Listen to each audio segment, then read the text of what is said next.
ازيكم يا حلوين؟ عاملين ايه؟ يا رب تكونوا بخير. تعالوا بقى النهارده هاخدكم في روتين يوم كامل. هنعمل الفطار مع بعض وهنروق البيت والمطبخ، وكمان هنعمل السحور مع بعض. اول حاجه بدأت بيها عملت الفطار.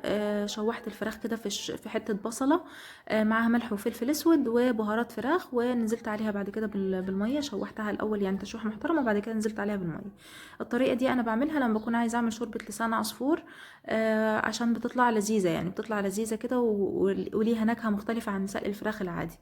عملت بقى شوربة لسان العصفور وحطيت فيها شوية خضار عشان نزود القيمة الغذائية، وعملت شوية رز حبة وحبة عملته معاكم قبل كده، وكمان عملت شوية ملوخية. وكده يبقى خلصنا الفطار والحمد لله، اللهم دمها علينا نعمة واحفظها من الزوال. بعد الفطار بدأت بقى المسيرة بتاعتي. بصوا الفطار بسم الله ما شاء الله شكله جميل ازاي. بعد الفطار بدأت بقى أروق البيت. دي كانت أوضة المكتب، كان فيها كمية غسيل مهولة، الحمد لله طبقتها ورصتها. بعد كده عملت الأوضة الكبيرة بتاعتنا طبعا لوحدي، ما صورتش. وبدأت بقى في الصالة. بصوا الصالة كان فيها كل حاجة، يعني مش تبع الصالة أصلا. ابني الله يبارك له كان مطلع لي المواعين كلها من المطبخ وحاططها لي وحاجات بقى. بصوا يعني كمية كراكيب مش طبيعية.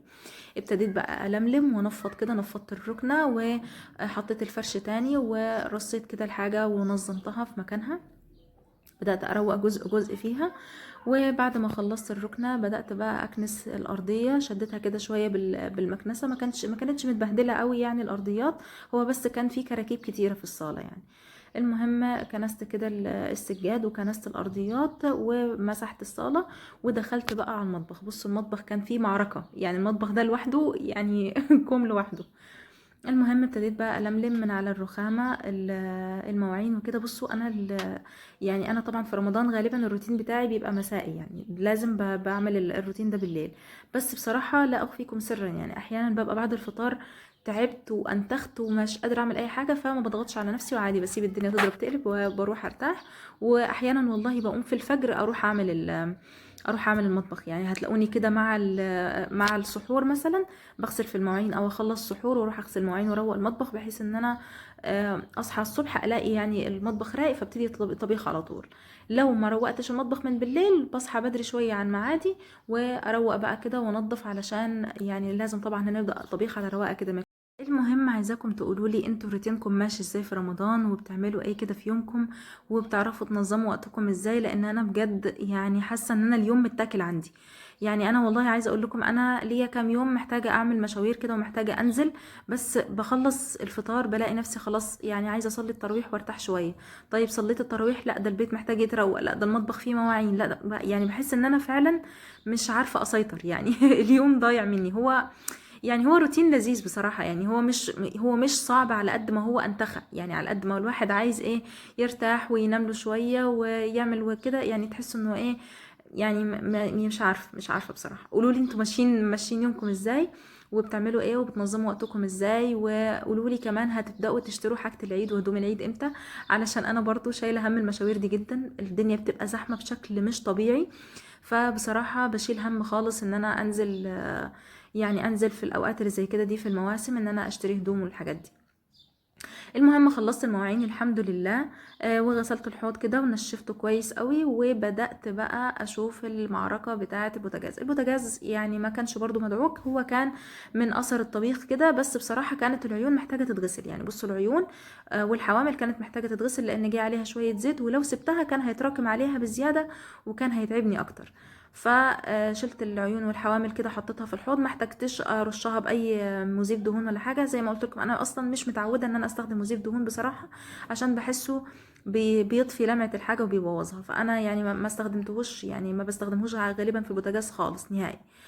غسلت البوتاجاز كده الحمد لله، ما كانش فيه دهون صعبة ولا محتاجة دعك كتير، فيعني دعكته كده على خفيف. وابتديت بقى ايه ألمعه. الأول بمسح بقماشة كده مبلولة، وبعد كده بلمع بمناديل، زي ما طبعا متعودين ومتفقين ان لازم يتلمع بمناديل في الآخر علشان يرجع كده لمعته ما شاء الله تبقى منورة. غسلت الحمد لله البوتاجاز ورصيت الحوامل وكنست ومسحت كده بواقي الحاجات اللي كانت في الارض. وده كان وقت السحور بقى، ابتديت اعمل معاكم السحور. بصوا ده اسهل سحور ممكن تعملوه وفي نفس الوقت لذيذ ومفيد جدا.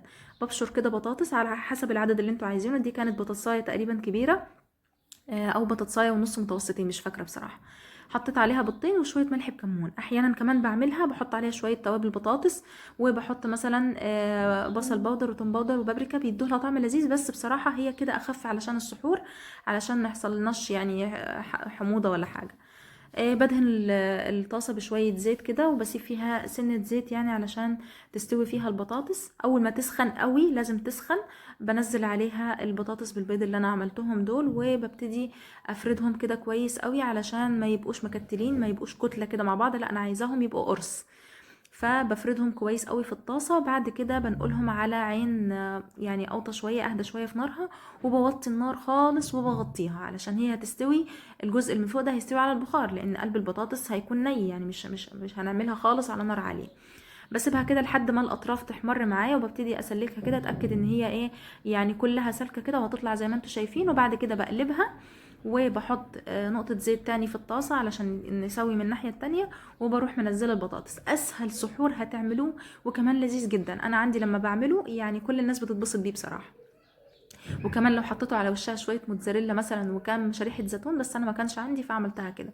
عملت بقى جنبها شويه جبنه بطماطم، وعملت شويه خيار، قطعت شويه خيار، ونضفت المطبخ بعد السحور، والحمد لله على كده.